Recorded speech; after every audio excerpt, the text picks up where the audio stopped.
मेरे प्यारे देशवासियों, आज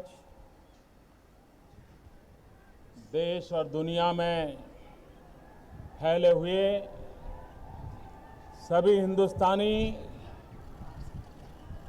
आज़ादी का पर्व मना रहे हैं। इस आज़ादी के पावन पर्व पर प्यारे देशवासियों को भारत के प्रधान सेवक की अनेक अनेक शुभकामनाएं।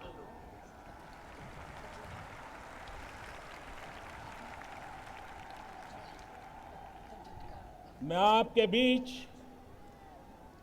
प्रधानमंत्री के रूप में नहीं, प्रधान सेवक के रूप में उपस्थित हूं।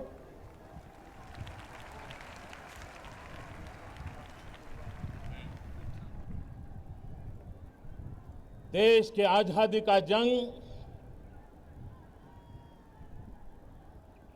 कितने वर्षों तक लड़ा गया, कितनी पीढ़ियां खप गई, अनगिनत लोगों ने बलिदान दिए, जवानी खपा दी, जेल में जिंदगी गुजार दी। देश की आजादी के लिए मर मिटने वाले, समर्पित उन सभी आजादी के सिपाहियों को मैं शत शत वंदन करता हूं, नमन करता हूं।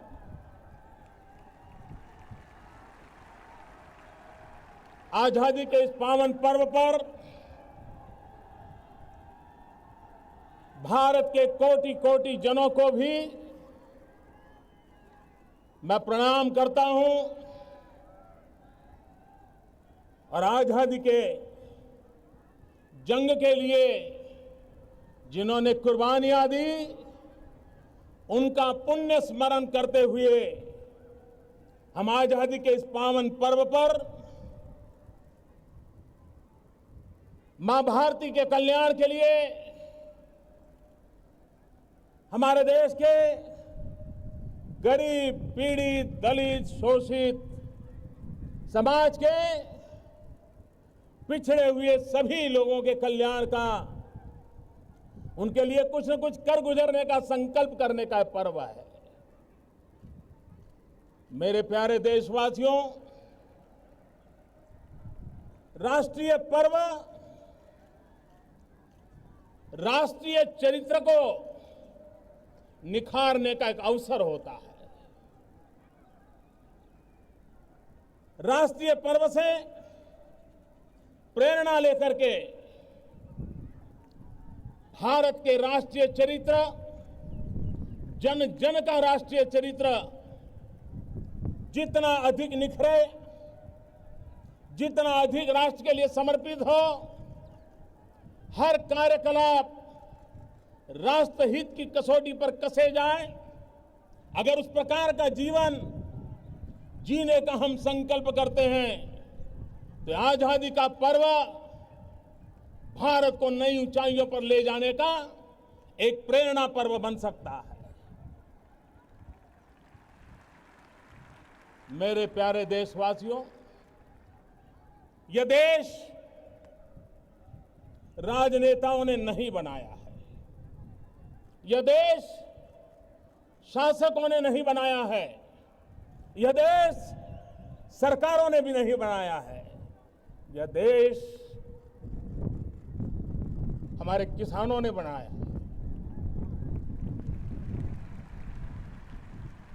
हमारे मजदूरों ने बनाया है, हमारी उन माताओं बहनों ने बनाया है, हमारे उन नौजवानों ने बनाया है, हमारे देश के ऋषियों, मुनियों ने, आचार्यों ने, शिक्षकों ने, वैज्ञानिकों ने, समाज सेवकों ने पीढ़ी दर पीढ़ी कोटि कोटि जनों की तपस्या से आज ये राष्ट्र यहां पहुंचा है। देश के लिए जीवन भर साधना करने वाले ये सभी पीढ़ियां, सभी महानुभाव अभिनंदन के अधिकारी हैं। ये भारत के संविधान की शोभा है, भारत के संविधान का सामर्थ्य है कि एक छोटे से नगर का गरीब परिवार का एक बालक आज लाल किले की प्राचीर से भारत के तिरंगे झंडे पर उसके सामने सर झुकाने के लिए उसने सौभाग्य प्राप्त किया है। यह भारत के लोकतंत्र की ताकत है। यह भारत के संविधान के रचयिताओं ने दिया हुआ हमें अनमोल सौगात है। मैं भारत के संविधान के निर्माताओं को इस पर नमन करता हूं। भाइयों बहनों, आजादी के बाद देश आज जहां पहुंचा है उसमें इस देश के सभी प्रधानमंत्रियों का योगदान है, इस देश की सभी सरकारों का योगदान है, इस देश के सभी राज्यों की सरकारों का भी योगदान है। मैं वर्तमान भारत की उस ऊंचाई पर ले जाने का प्रयास करने वाले सभी पूर्व सरकारों को, सभी पूर्व प्रधानमंत्रियों को, उनके सभी कामों को जिसके कारण राष्ट्र का गौरव बढ़ा है, उन सब के प्रति इस पल आदर का भाव व्यक्त करना चाहता हूं। मैं आभार की अभिव्यक्ति करना चाहता हूं।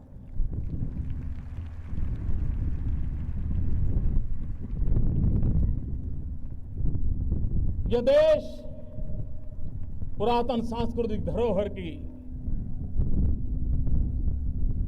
उस नींव पर खड़ा है जहां पर वेद काल में हमें एक ही मंत्र सुनाया जाता है जो हमारी कार्य संस्कृति का परिचय है। हम सीखते आए हैं, पुण्य स्मरण करते आए हैं, संगच्छध्वम संवद्धम संवो मनासी जानताम। हम साथ चले, मिलके चले, मिलके सोचे, मिलके संकल्प करें और मिलकर के हम देश को आगे बढ़ाएं। इस मूल मंत्र को लेकर के 125 करोड़ देशवासियों ने देश को आगे बढ़ाना है। कल ही नई सरकार के प्रथम संसद के सत्र का समापन हुआ। मैं आज गर्व से कहता हूं कि संसद का सत्र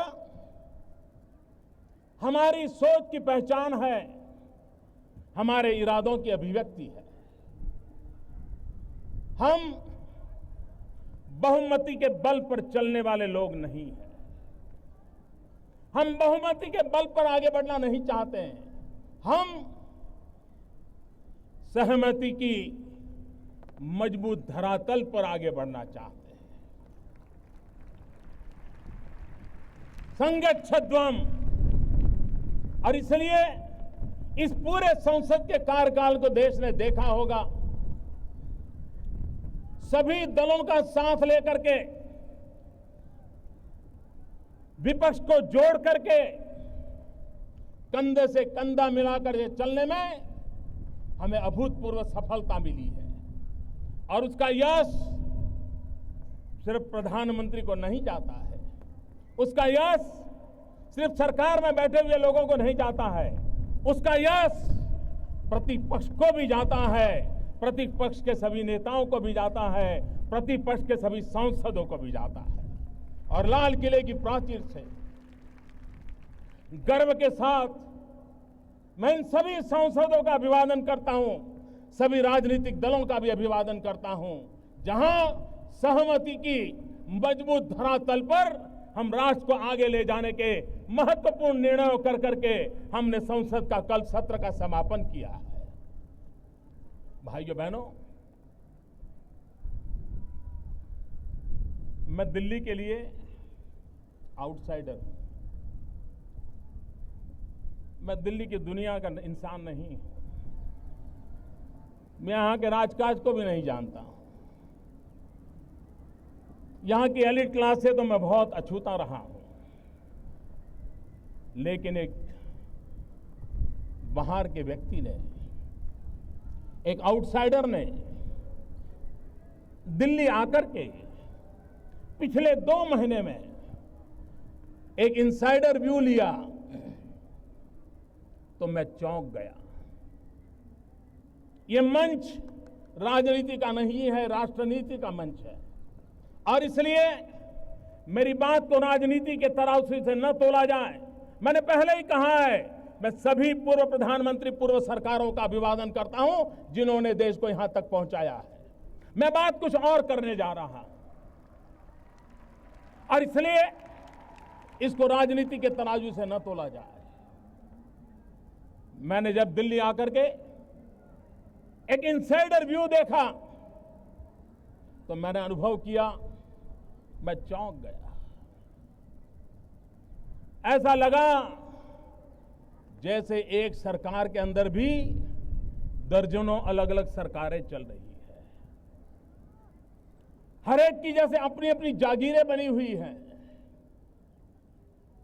मुझे बिखराव नजर आया, मुझे टकराव नजर आया। एक डिपार्टमेंट दूसरे डिपार्टमेंट से भीड़ रहा है, और यहां तक भीड़ रहा है कि सुप्रीम कोर्ट के दरवाजे खटखटा करके एक ही सरकार के 2 डिपार्टमेंट आपस में लड़ाई लड़ रहे हैं। ये बिखराव, ये टकराव, एक ही देश के लोग हम देश को कैसे आगे बढ़ा सकते हैं। और इसलिए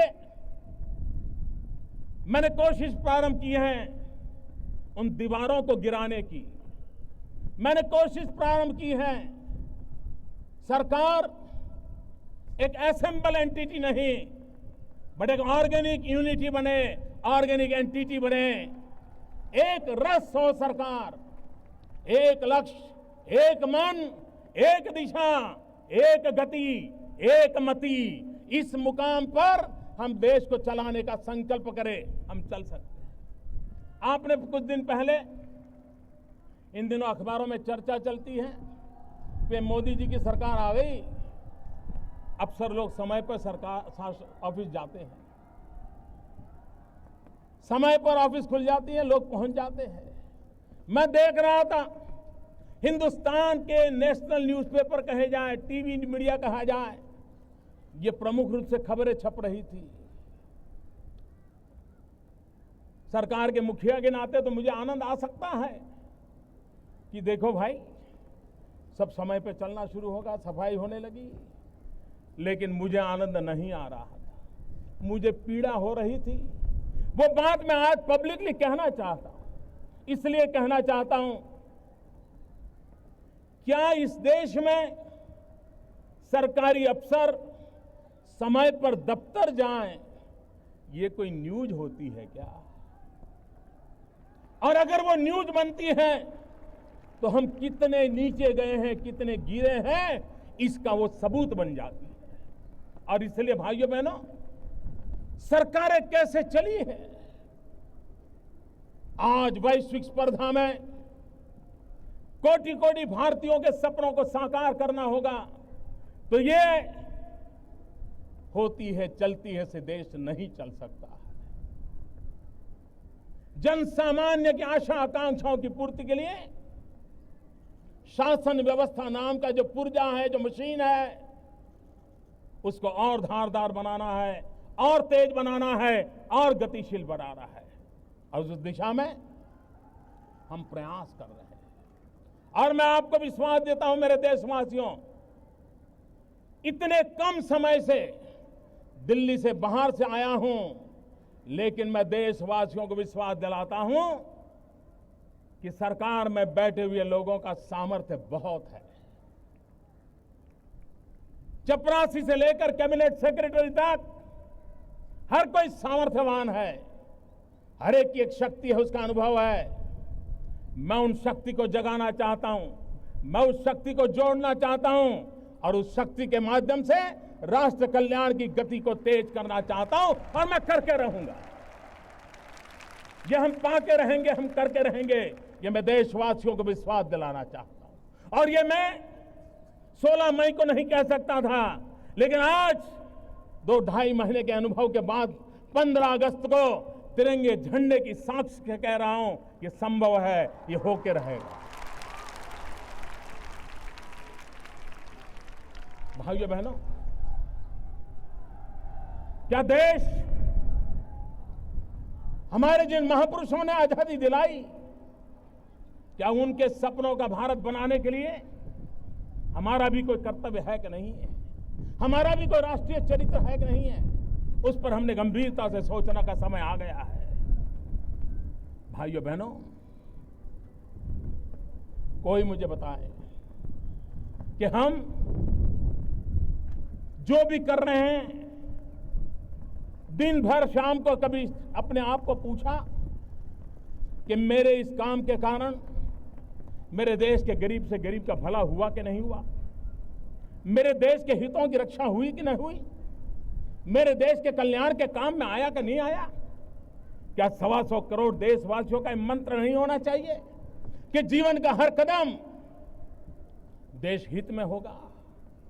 दुर्भाग्य कैसा है, आज देश का एक ऐसा माहौल बना हुआ है, किसी से कोई भी काम लेकर के जाओ तो कहता है इसमें मेरा क्या, वहीं से शुरू करता है, इसमें मेरा क्या। और जब उसको पता चलेगा कि इसमें उसका कुछ नहीं है तो तुरंत बोलता है तो फिर मुझे क्या।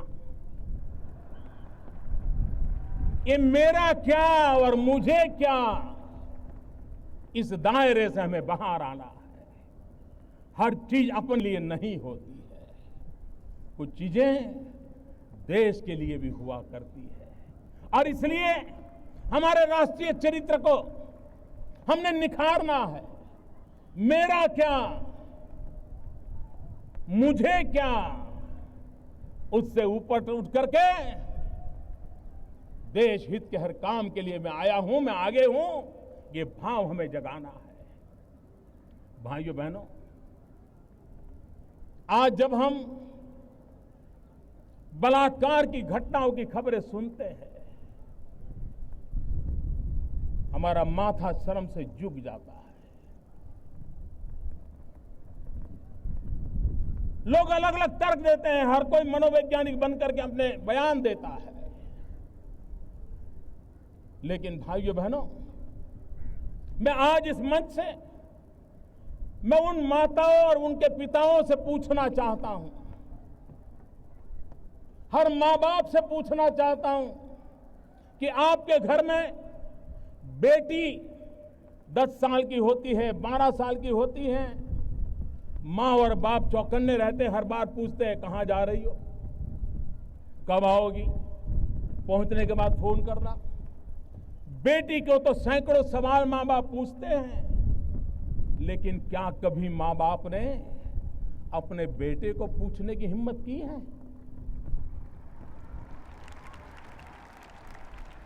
कहां जा रहे हो, क्यों जा रहे हो, कौन दोस्त हैं? आखिर बलात्कार करने वाला किसी का बेटा तो है, उसके भी तो कोई न कोई मां बाप है।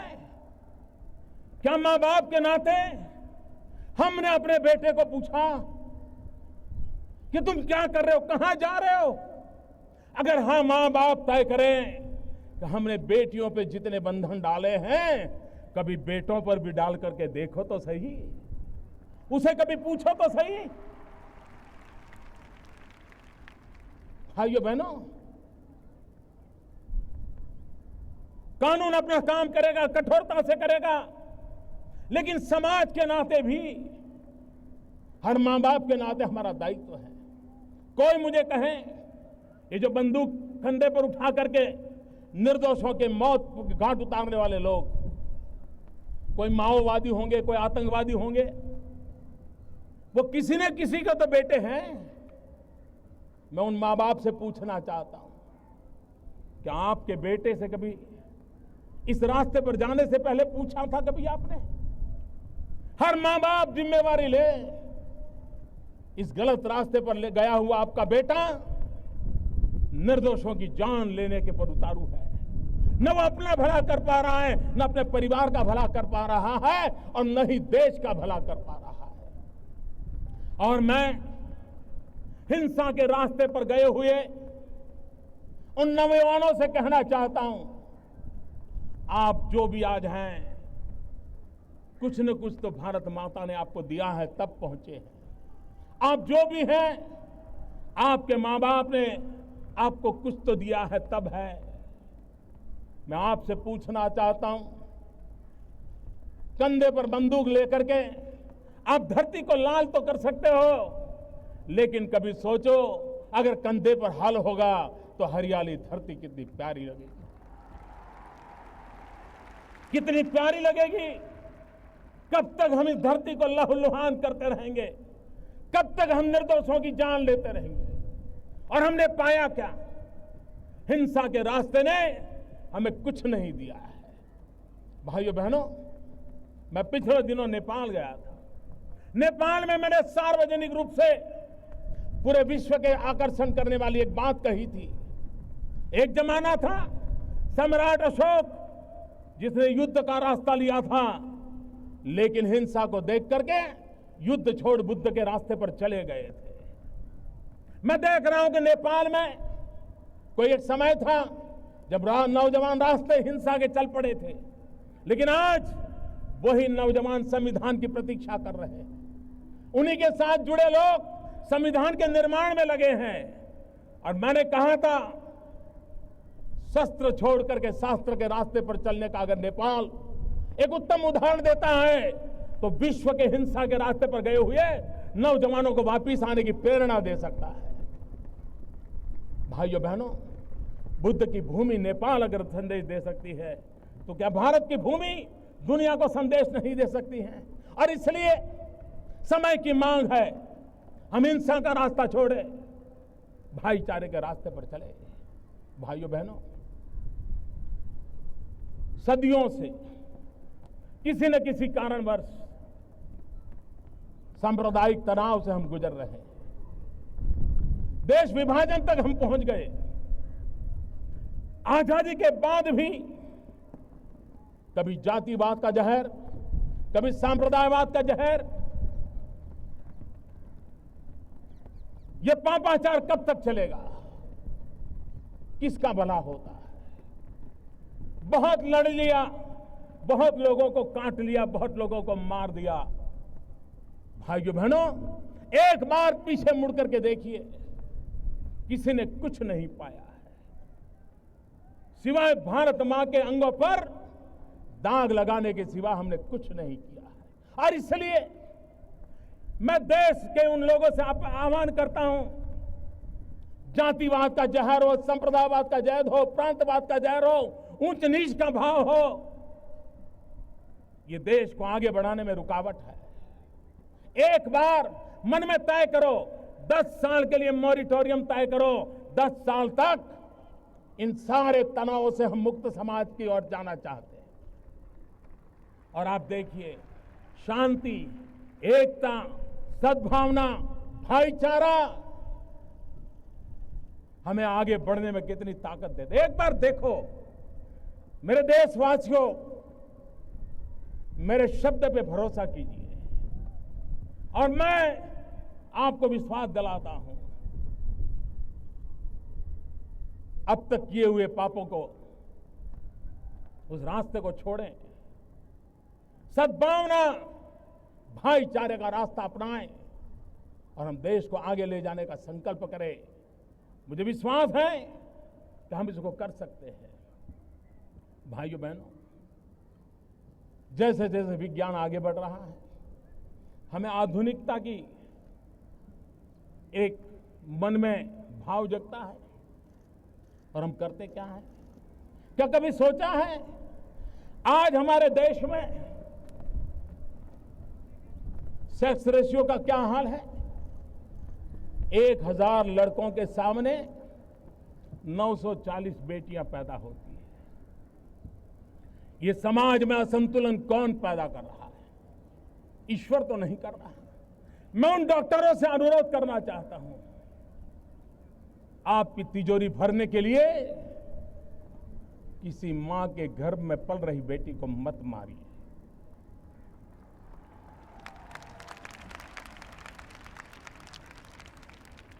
मैं उन माताओं बहनों को कहता हूं कि आप बेटे की आश में बेटियों को बलि मत चढ़ाइए। कभी कभी मां बाप को लगता है बेटा होगा तो बुढ़ापे में काम आएगा। मैं समाज जीवन में काम करने वाला इंसान हूं।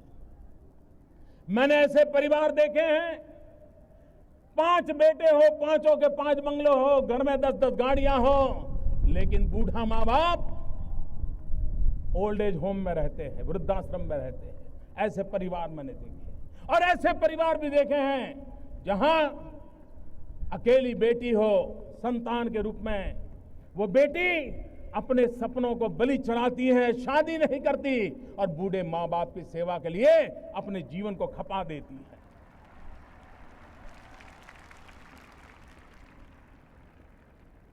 यह असमानता, मां के गर्भ में बेटियों की हत्या, ये 21वीं सदी के मानव का मन कितना कलुषित, कलंकित, कितना दाग भरा है, उसका प्रदर्शन कर रहा है। इससे हमें मुक्ति लेनी होगी, और यही तो आजादी के पर्व का हमारे लिए संदेश है। अभी राष्ट्रमंडल के खेल हुए, भारत के खिलाड़ियों ने भारत को गौरव दिलाया है। करीब 69 जीतने, 64 जीतने हमारे खिलाड़ी मेडल लेके आए हैं, लेकिन उसमें 29 बेटियां हैं। गर्व करें और ताली बजाइए उन बेटियों के लिए।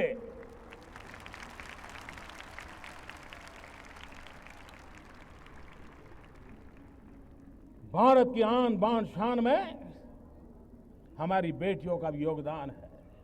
हम इसको स्वीकार करें और उसे भी कंधे से कंधा मिला करके हम साथ लेके चले, तो जो समाज जीवन में बुराई आई है, उन बुराइयों से हम मुक्ति पा सकते हैं। और इसलिए भाइयों बहनों, एक सामाजिक चरित्र के नाते, एक राष्ट्रीय चरित्र के नाते हमें उस दिशा में जाना है। भाइयों बहनों, देश को आगे बढ़ाना है तो विकास एक ही रास्ता है, सुशासन एक ही रास्ता है।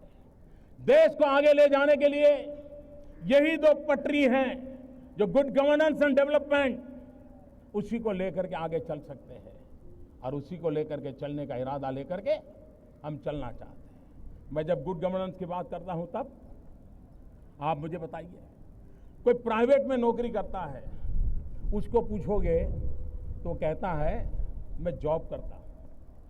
लेकिन जो सरकार में नौकरी करता है, उसको पूछोगे तो वो कहता है मैं सर्विस करता हूं। दोनों कमाते हैं, लेकिन एक के लिए जॉब है, एक के लिए सर्विस है। मैं सरकारी सेवा में लगे सभी भाइयों बहनों से प्रश्न पूछता हूं, क्या कहीं ये सर्विस शब्द उसने अपनी ताकत खो तो नहीं दी है, अपनी पहचान खो तो नहीं दी है? सरकारी सेवा में जुड़े हुए लोग जॉब नहीं कर रहे, सेवा कर रहे हैं, सर्विस कर रहे हैं। और इसलिए इस भाव को पुनर्जीवित करना, एक राष्ट्रीय चरित्र के रूप में इसको हमें आगे ले जाना, उस दिशा में हमने आगे बढ़ना है। भाइयों बहनों,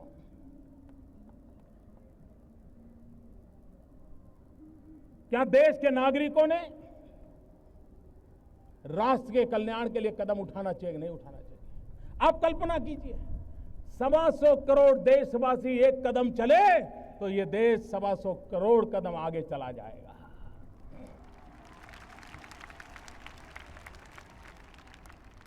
लोकतंत्र ये सिर्फ सरकारों चुनने का सीमित मायना नहीं है।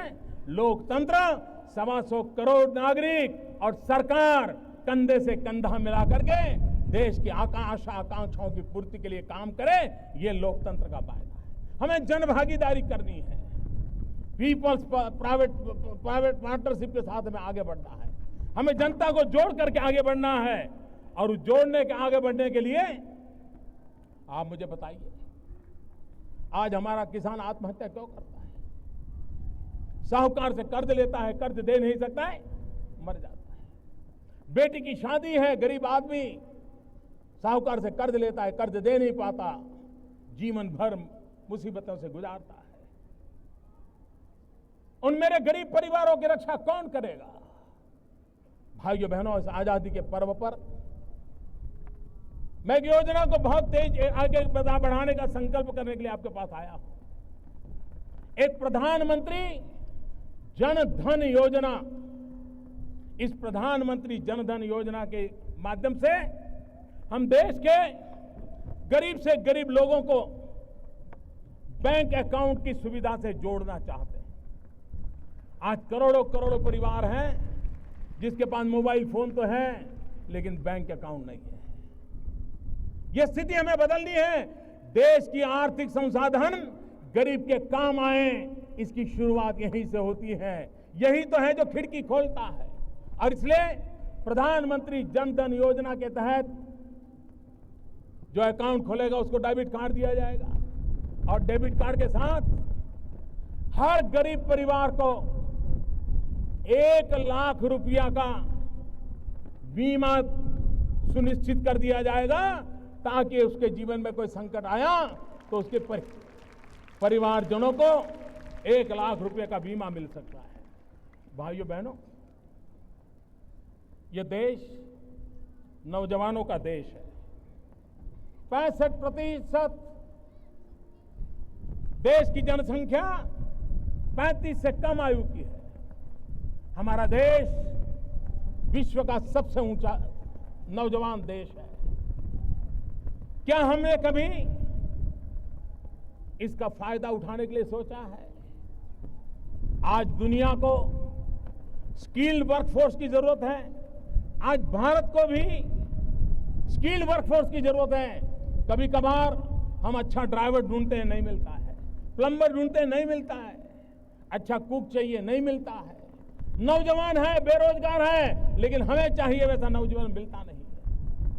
देश को विकास के लिए और आगे बढ़ाना है तो स्किल डेवलपमेंट ये हमारा मिशन है। और स्किल इंडिया हिंदुस्तान के कोटि कोटि नौजवानों को स्किल हुनर सीखें, उसके लिए पूरे देश में जान और घिसी पिटी व्यवस्थाओं से नहीं, उनको वो स्किल मिले जो उन्हें आधुनिक भारत बनाने में काम आए।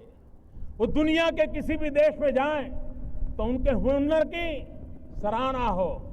और हम 2 प्रकार के विकास को लेकर के चलना चाहते हैं। हम ऐसे नौजवानों को भी तैयार करना चाहता हूं जो जॉब क्रिएटर हो, और जो जॉब क्रिएट करने का सामर्थ्य नहीं रखते, संजोग नहीं है, वे विश्व के किसी भी कोने में जाकर के आंख में आंख मिला करके अपने बाहुबल के द्वारा, अपने उंगलियों के हुनर के द्वारा, अपने कौशल्य के द्वारा विश्व का हृदय जीत सके, ऐसे नौजवानों का सामर्थ्य हम तैयार करना चाहते हैं। भाइयों बहनों, स्किल डेवलपमेंट को बहुत तेजी से आगे बढ़ाने का संकल्प लेकर मैं करना चाहता हूं। भाइयों बहनों, विश्व बदल चुका है।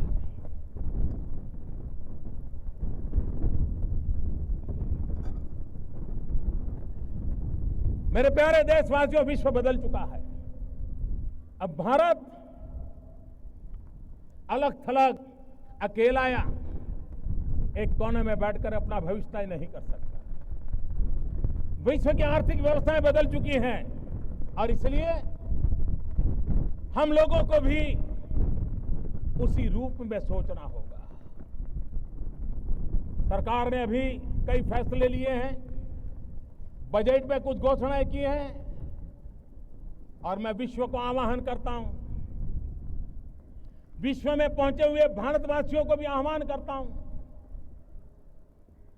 आज अगर हमें नौजवानों को ज्यादा से ज्यादा रोजगार देना है तो हमें मैन्युफैक्चरिंग सेक्टर को बढ़ावा देना पड़ेगा। इंपोर्ट एक्सपोर्ट की जो स्थिति है उसको संतुलन पैदा करना हो तो हमें मैन्युफैक्चरिंग सेक्टर पर बल देना होगा।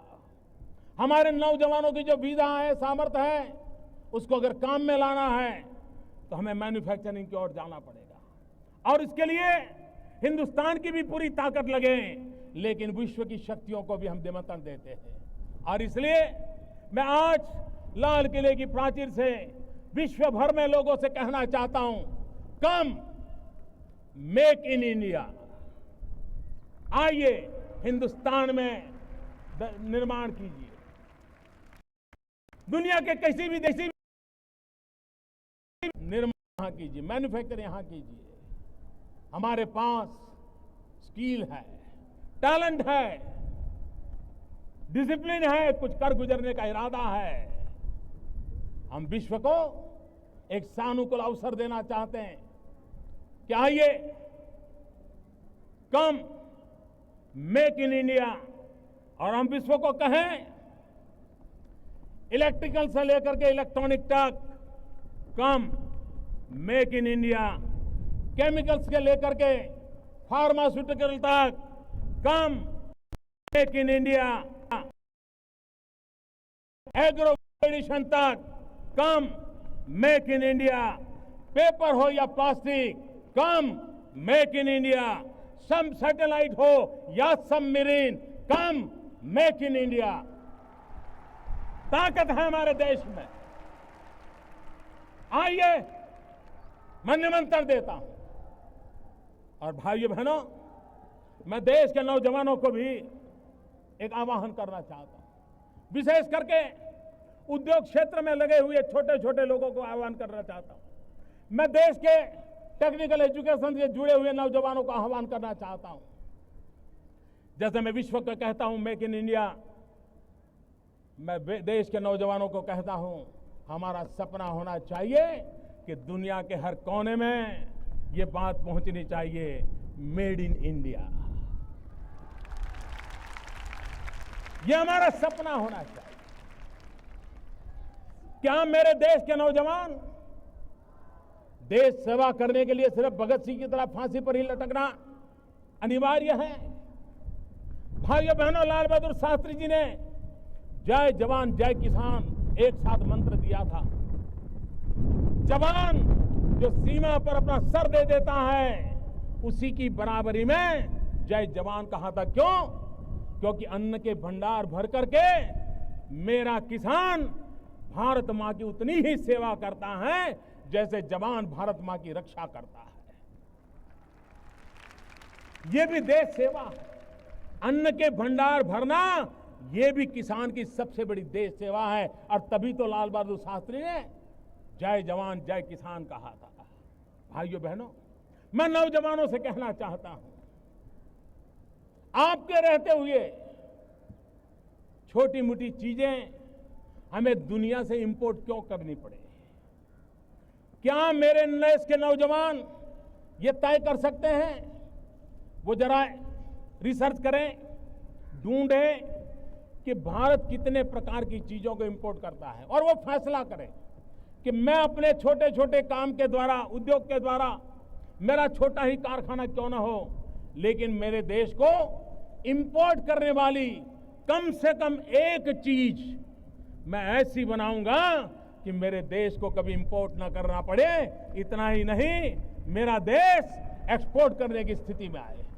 अगर हिंदुस्तान के लाखों नौजवान एक एक आइटम लेकर के बैठ जाएं, भारत दुनिया में एक्सपोर्ट करने वाला देश बन सकता है। और इसलिए मेरा आग्रह है नौजवानों से, विशेष करके छोटे मोटे उद्योगकारों से, दो बातों में कॉम्प्रोमाइज न करें। एक, जीरो डिफेक्ट, दूसरा जीरो इफेक्ट। हम वो मैन्युफैक्चरिंग करें जिसमें जीरो डिफेक्ट हो, ताकि दुनिया के बाजार से कभी वापस ना आए, और हम वो मैन्युफैक्चरिंग करें जिससे जीरो इफेक्ट हो, पर्यावरण पर इसका कोई नेगेटिव इफेक्ट ना हो। जीरो डिफेक्ट, जीरो इफेक्ट के साथ मैन्युफैक्चरिंग सेक्टर का सपना लेकर के अगर हम आगे चलते हैं तो मुझे विश्वास है मेरे भाइयों बहनों कि जिस काम को लेकर के हम चल रहे हैं उस काम को पूरा करेंगे। भाइयों बहनों, पूरे विश्व में हमारे देश के नौजवानों ने भारत की पहचान को बदल दिया है। विश्व भारत को क्या जानता था?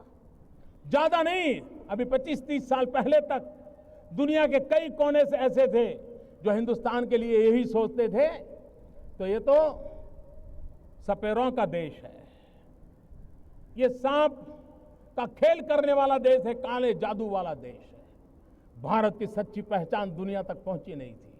लेकिन भाइयों बहनों, हमारे 20, 22, 24 साल के नौजवान जो कंप्यूटर पर उंगलियां घुमाते घुमाते दुनिया को चकित कर दिया। विश्व में भारत की एक नई पहचान बनाने का रास्ता हमारे आईटी प्रोफेशन के नौजवानों ने कर दिया। अगर ये ताकत हमारे देश में है, क्या देश के लिए हम कुछ सोच सकते हैं? और इसलिए हमारा सपना है डिजिटल इंडिया। जब मैं डिजिटल इंडिया कहता हूं तब ये बड़े लोगों की बात नहीं है, एक गरीब के लिए है। अगर ब्रॉडबैंड कनेक्टिविटी से हिंदुस्तान के गांव जुड़ते हैं और गांव के आखिरी छोर की स्कूल में अगर हम लॉन्ग डिस्टेंस एजुकेशन दे सकते हैं, आप कल्पना कर सकते हैं कि हमारे उन गांव के बच्चों को कितनी अच्छी शिक्षा मिलेगी। जहां डॉक्टर नहीं पहुंच पाते, अगर हम टेली मेडिसिन का नेटवर्क खड़ा करें तो वहां पर बैठे हुए गरीब व्यक्ति को भी किस प्रकार की दवाई की दिशा में जाना, उसका स्पष्ट मार्गदर्शन मिल सकता है। सामान्य मानवीय की रोजमर्रा की चीजें आपके हाथ में मोबाइल फोन है। हिंदुस्तान के नागरिकों के पास बहुत बड़ी तादाद में मोबाइल कनेक्टिविटी है, लेकिन क्या ये मोबाइल गवर्नेंस की तरफ हम जा सकते हैं? अपने मोबाइल से वो बैंक अकाउंट ऑपरेट करे, गरीब आदमी वो सरकार से अपनी चीजें मांग सके, वो अपनी अर्जी पेश करे, अपना सारा कारोबार अपने चलते चलते मोबाइल गवर्नेंस के द्वारा कर सके। और ये अगर करना है तो हमें डिजिटल इंडिया की ओर जाना है। और डिजिटल इंडिया की तरफ जाना है तो इसके साथ हमारा ये भी सपना है कि हम आज बहुत बड़ी मात्रा में विदेशों से इलेक्ट्रॉनिक गुड इंपोर्ट करते हैं। आपको हैरानी होगी भाइयों बहनों, ये टीवी, ये मोबाइल फोन, ये आईपैड, ये जो इलेक्ट्रॉनिक गुड हम लाते हैं, देश के लिए पेट्रोलियम पैदाशों को लाना अनिवार्य है। डीजल और पेट्रोल लाते हैं, तेल लाते हैं, उसके बाद दूसरे नंबर पर हमारा इलेक्ट्रॉनिक गुड इंपोर्ट पर खड़ा हुआ है। अगर हम डिजिटल इंडिया का सपना लेकर के इलेक्ट्रॉनिक गुड के मैन्युफैक्चरिंग के लिए चल पड़े और हम कम से कम स्वनिर्भर बन जाए तो देश की तिजोरी को कितना बड़ा लाभ हो सकता है। और इसलिए हम इस डिजिटल इंडिया को लेकर के जब आगे चलना चाहते हैं तब e governance, easy governance, effective governance है और इकोनॉमिकल गवर्नेंस है। ई गवर्नेंस के माध्यम से गुड गवर्नेंस की ओर जाने का रास्ता है। कि एक जमाना था, कहा जाता था कि रेलवे देश को जोड़ती है, ऐसा कहा जाता था। मैं कहता हूं आज आईटी देश के जन जन को जोड़ने का ताकत रखती है। और इसलिए हम डिजिटल इंडिया के माध्यम से आईटी के धरातल पर यूनिटी का मंत्र को साकार करना चाहते हैं। भाइयों बहनों, अगर हम इन चीजों को लेकर के चलते हैं तो मुझे विश्वास है कि डिजिटल इंडिया विश्व की बराबरी करने की एक ताकत के साथ खड़ा हो जाएगा। हमारे नौजवानों में वो सामर्थ्य है, उनको ये अवसर दे रहा है। भाइयों बहनों, हम टूरिज्म को बढ़ावा देना चाहते हैं। टूरिज्म से गरीब व्यक्ति को रोजगार मिलता है। चना बेचने वाला भी कमाता है, ऑटो रिक्शा वाला भी कमाता है, पकोड़े बेचने वाला भी कमाता है, अरे चाय बेचने वाला भी कमाता है। और जब चाय बेचने वाले की बात आती है तो मुझे जरा अपनापन महसूस होता है। टूरिज्म के कारण गरीब से गरीब व्यक्ति को रोजगार मिलता है। लेकिन टूरिज्म के अंदर बढ़ावा देने में भी और एक राष्ट्रीय चरित्र के रूप में भी हमारे सामने सबसे बड़ी रुकावट है हमारे चारों तरफ दिखाई दे रही गंदगी। क्या आजादी के बाद, इतने सालों के बाद, 21वीं सदी के 1.5 दशक के दरवाजे पर खड़े हैं, तब क्या अब भी हम गंदगी में जीना चाहते हैं? मैंने यहां सरकार में आकर के पहला काम सफाई का शुरू किया। लोगों को आश्चर्य हुआ, क्या ये प्रधानमंत्री का काम है? लोगों को लगता होगा प्रधानमंत्री के लिए छोटा काम होगा, मेरे लिए बहुत बड़ा काम है। सफाई करना ये बहुत बड़ा काम है। क्या हमारा देश स्वच्छ नहीं हो सकता है? अगर 125 करोड़ देशवासी तय कर लें कि मैं कभी गंदगी नहीं करूंगा, तो दुनिया की कौन सी ताकत है जो हमारे शहर गांव को आकर के गंदा कर सके? क्या इतना सा संकल्प नहीं कर सकते? भाइयों बहनों, 2019 में महात्मा गांधी के 150वीं जयंती आ रही है। महात्मा गांधी की 150वीं जयंती हम कैसे मनाएं? महात्मा गांधी जिन्होंने हमें आजादी दी, इतना बड़े देश को दुनिया के अंदर इतना सम्मान दिलाया, वो महात्मा गांधी को हम क्या दें? भाइयों बहनों, महात्मा गांधी को सबसे प्रिय था सफाई, स्वच्छता। क्या हम तय करें कि 2019 जब महात्मा गांधी की 150वीं जयंती बनाएंगे, हमारा गांव, हमारा शहर, हमारा गली, हमारा मोहल्ला, हमारी स्कूल, हमारे मंदिर, हमारी अस्पताल, सभी क्षेत्र गंदगी का नामो निशान नहीं रहने देंगे? ये सरकार से होता नहीं है, जन भागीदारी से होता है, और ये काम हम सबको मिलकर के करना है। भाइयों बहनों, 21वीं सदी में हम जी रहे हैं। क्या कभी हमारे मन को पीड़ा हुई? आज भी हमारी माताओं बहनों को खुले में शौच के लिए जाना चाहते हैं? डिग्निटी ऑफ विमेन, क्या ये हम सबका दायित्व नहीं है? बेचारी गांव की मां बहनें अंधेरे का इंतजार करती हैं, जब तक अंधेरा नहीं जाता है वो शौच के लिए नहीं जा पाती है। उसके शरीर को कितनी पीड़ा हो गई होगी, कितनी बीमारियों की जड़ें उसमें से शुरू होती होगी। क्या हमारी मां बहनों की इज्जत के लिए हम कम से कम शौचालय का प्रबंध नहीं कर सकते हैं? भाइयों बहनों, किसी को लगेगा कि 15 अगस्त का इतना बड़ा महोत्सव बहुत बड़ी बड़ी बातें करने का अवसर होता है।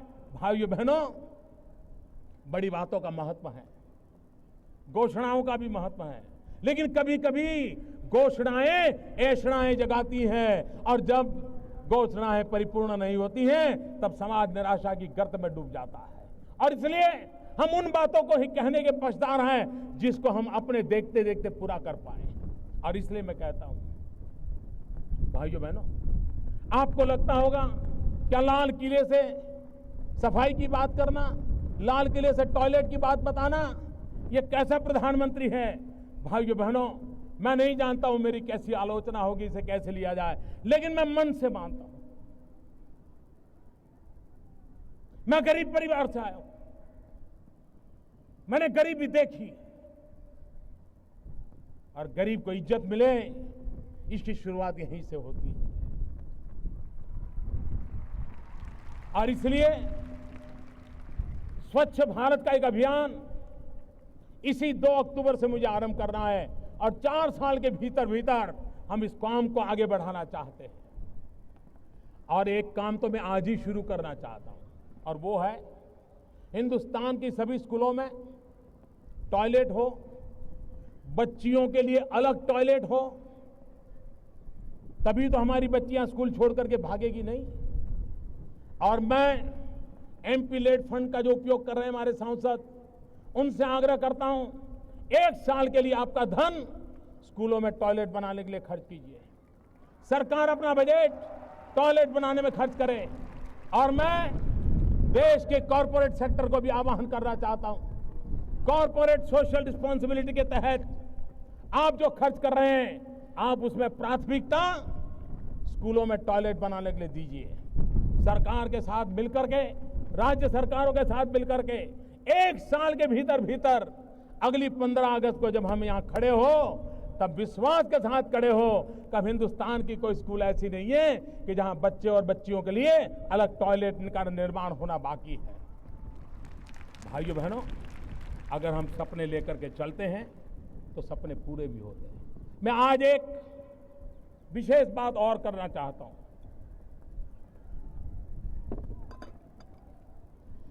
भाइयों बहनों,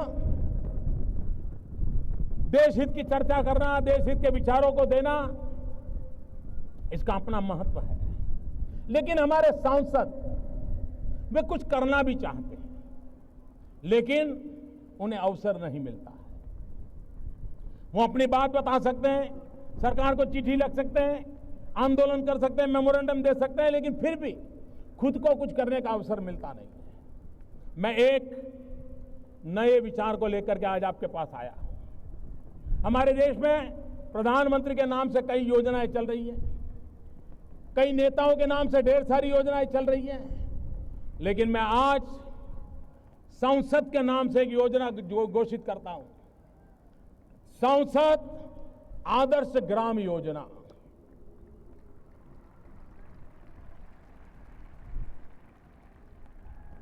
हम कुछ पैरामीटर तय करेंगे और मैं सांसदों से आग्रह करता हूं कि वो अपने इलाके में 3000 से 5000 के बीच का कोई भी गांव पसंद कर ले और कुछ पैरामीटर तय हो, वहां की स्थल काल परिस्थिति के अनुसार,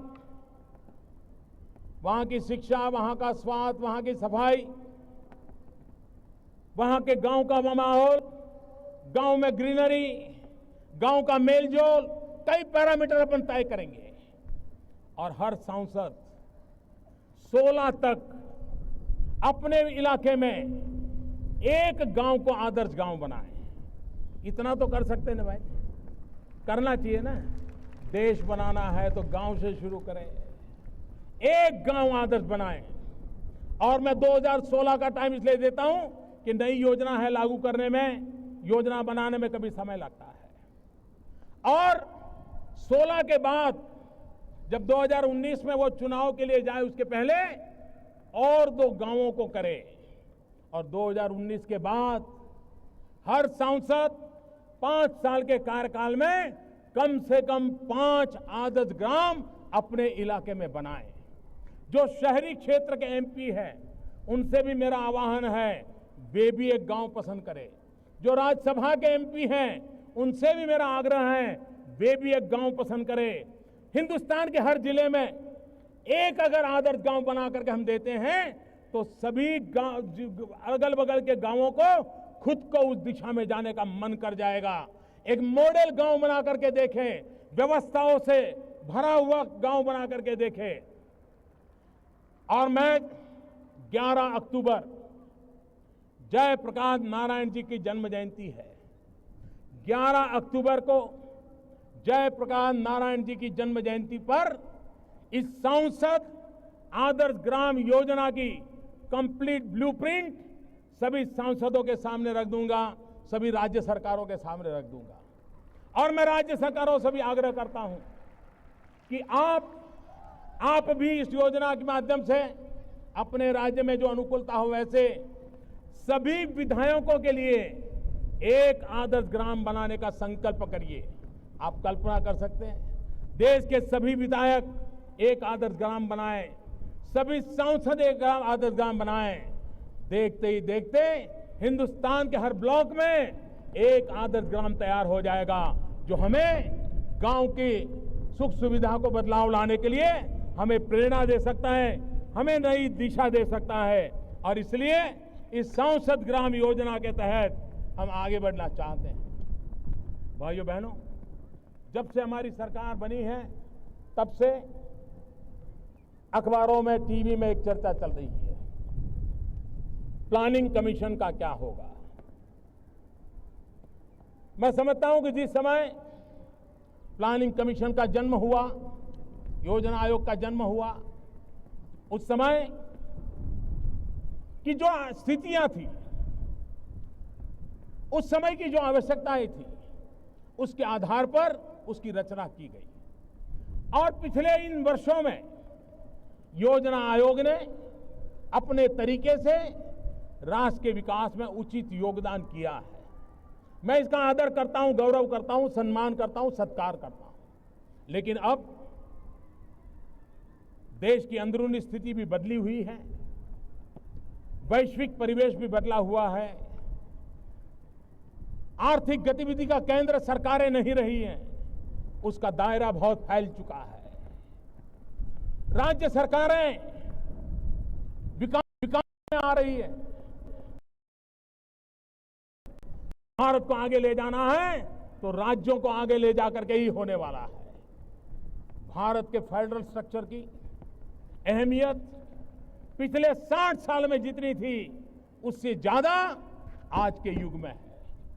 हमारे संघीय ढांचे को मजबूत बनाना, हमारे संघीय ढांचे को चेतनवंत बनाना, हमारे संघीय ढांचे को विकास की धरोहर के रूप में काम लेना, मुख्यमंत्री और प्रधानमंत्री की एक टीम फॉर्मेशन हो, केंद्र और राज्य की एक टीम हो, ये टीम बनकर के आगे चले तो इस काम को अब प्लानिंग कमीशन के नए रंग रूप से सोचना पड़ेगा।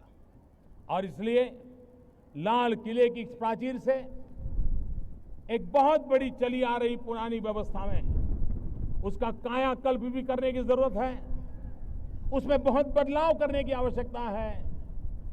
और कभी कभी पुराने घर के रिपेयरिंग में खर्चा ज्यादा होता है लेकिन संतोष नहीं होता है, फिर मन करता है अच्छा है कि नया ही घर बनाते हैं। और इसलिए बहुत ही कम समय के भीतर योजना आयोग के स्थान पर एक क्रिएटिव थिंकिंग के साथ राष्ट्र को आगे ले जाने की दिशा, पब्लिक प्राइवेट पार्टनरशिप की दिशा, संसाधनों का ऑप्टिमम यूटिलाइजेशन, प्राकृतिक संसाधनों का ऑप्टिमम यूटिलाइजेशन, देश की युवा शक्ति के सामर्थ्य का उपयोग, राज्य सरकारों की आगे बढ़ने की इच्छाओं को बल देना, राज्य सरकारों को ताकतवर बनाना, संघीय ढांचे को ताकतवर बनाना, ऐसा नए रूप रंग के साथ, नया शरीर नई आत्मा के साथ, नई सोच के साथ, नई दिशा के साथ, नए विश्वास के साथ एक नए इंस्टीट्यूशन को हम निर्माण करेंगे। और बहुत ही जल्द योजना आयोग की जगह पर ये नई इंस्टीट्यूट काम करे, उस दिशा में हम आगे बढ़ने वाले हैं। भाइयों बहनों, आज 15 अगस्त महर्षि अरविंद का भी जन्म जयंती का पर्व है। महर्षि अरविंद ने एक क्रांतिकारी से निकल करके योग गुरु की अवस्था को प्राप्त किया था। उन्होंने भारत के भाग्य के लिए कहा था कि मुझे विश्वास है भारत की दैविक शक्ति, भारत की आध्यात्मिक विरासत विश्व कल्याण के लिए अहम भूमिका निभाएगा। इस प्रकार के भाव महर्षि अरविंद ने व्यक्त किए थे। मेरी महापुरुषों की बातों में बड़ी श्रद्धा है, मेरी त्यागी तपस्वी ऋषि और मुनियों की बातों में बड़ी श्रद्धा है। और इसलिए मुझे आज लाल किले की प्राचीर से स्वामी विवेकानंद जी के वो शब्द याद आ रहे हैं, जब स्वामी विवेकानंद जी ने कहा था कि मैं मेरी आंखों के सामने देख रहा हूं। विवेकानंद जी के शब्द थे, मैं मेरी आंखों के सामने देख रहा हूं कि फिर एक बार मेरी भारत माता जाग उठी है, मेरी भारत माता जगत गुरु के स्थान पर विराजमान होगी। हर भारतीय मानवता के कल्याण के काम आएगा। ये भारत की विरासत विश्व के कल्याण के लिए काम आएगी। ये शब्द स्वामी विवेकानंद जी ने अपने तरीके से कहे थे। भाइयों बहनों, विवेकानंद जी के शब्द कभी असत्य नहीं पुरवार हो सकते। स्वामी विवेकानंद जी के शब्द भारत को जगत गुरु देखने का उनका सपना, उनकी दीर्घ दृष्टि, उस सपने को पूरा करना हम लोगों का कर्तव्य है।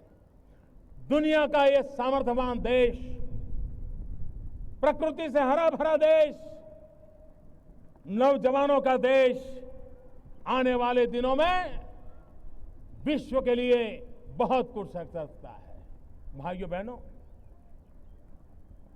लोग विदेश की नीतियों के संबंध में चर्चा करते हैं। मैं साफ मानता हूं, भारत की विदेश नीति के कई आयाम हो सकते हैं, लेकिन एक महत्वपूर्ण बात है जिस पर मैं अपना ध्यान केंद्रित करना चाहता हूं। क्या हम आजादी की जैसे लड़ाई लड़े, मिलजुल करके लड़े थे? तब तो हम अलग नहीं थे, हम साथ साथ थे। कौन सी सरकार हमारे साथ थी? कौन से शस्त्र हमारे पास थे? एक गांधी थे, सरदार थे और लक्षावधि स्वतंत्र सेनानी थे, और इतनी बड़ी सल्तनत थी। और सल्तनत के सामने हम आजादी का जंग जीते कि नहीं जीते, विदेशी ताकतों को परास्त किया कि नहीं किया, भारत छोड़ने के लिए मजबूर किया कि नहीं किया। हम ही तो थे, हमारे ही तो पूर्वज थे जिन्होंने ये सामर्थ्य दिखाया था। समय की मांग है, सत्ता के बिना, शासन के बिना, शस्त्र के बिना, साधनों के बिना भी इतनी बड़ी सल्तनत को हटाने का काम अगर हिंदुस्तान की जनता कर सकती है, तो हम भाइयों बहनों क्या गरीबी को हटा नहीं सकते? क्या हम गरीबी को परास्त नहीं कर सकते? क्या हम गरीबी के खिलाफ लड़ाई जीत नहीं सकते?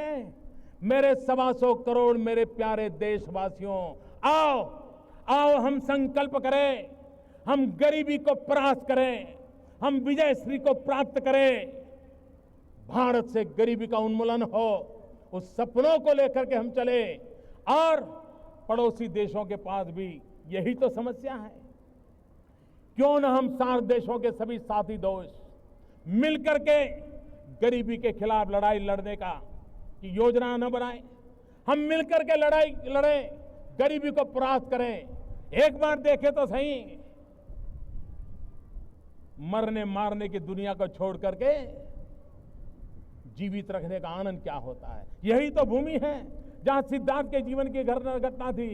एक पंछी को एक भाई ने तीर मार दिया और एक दूसरे भाई ने तीर निकाल करके बचा लिया। मां के पास गए, पंछी किसका, हंस किसका? मां ने पूछा मारने वाले का, बचाने वाला। मां ने कहा बचाने वाले का। मारने वाले से बचाने वाले की ताकत और होती है, और वही तो आगे जाकर के बुद्ध बन जाता है, वही तो आगे जाकर के बुद्ध बन जाता है। और इसलिए मैं पड़ोस के देशों से मिलजुल करके गरीबी के खिलाफ लड़ाई के लड़ने के लिए सहयोग चाहता हूं, सहयोग करना चाहता हूं। और हम मिलकर के, सार्क देश मिलकर के हम दुनिया में अपनी अहमियत खड़ी कर सकते हैं, हम दुनिया में एक ताकत बन के उभर सकते हैं। आवश्यकता है हम मिलजुल करके चलें, गरीबी से लड़ाई जीतने का सपना लेकर के चले, कंधे से कंधा लेकर के चले। मैं भूटान गया, नेपाल गया, सार्क देशों के सभी महानुभाव शपथ समारोह में आए। एक बहुत अच्छी शुभ शुरुआत हुई है, सुनिश्चित रूप से अच्छे परिणाम मिलेंगे, मेरा विश्वास है।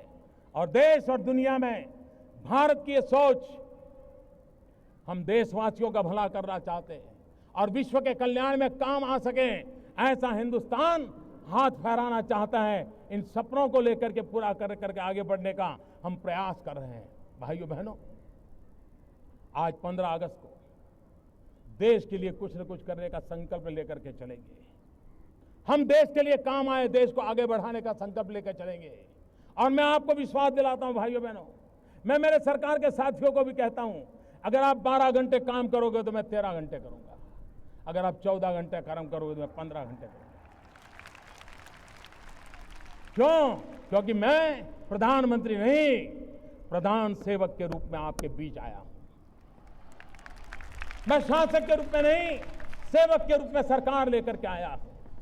और भाइयों बहनों, मैं विश्वास दिलाता हूं, यह देश उसकी एक नियति है, विश्व कल्याण की नियति है। ये विवेकानंद जी ने कहा था, यह नियति को पूर्ण करने के लिए ये भारत का जन्म हुआ है, ये हिंदुस्तान का जन्म हुआ है। इसकी परिपूर्ति के लिए 125 करोड़ देशवासियों ने तन मन से मिलकर के राष्ट्र के कल्याण के लिए आगे बढ़ना है।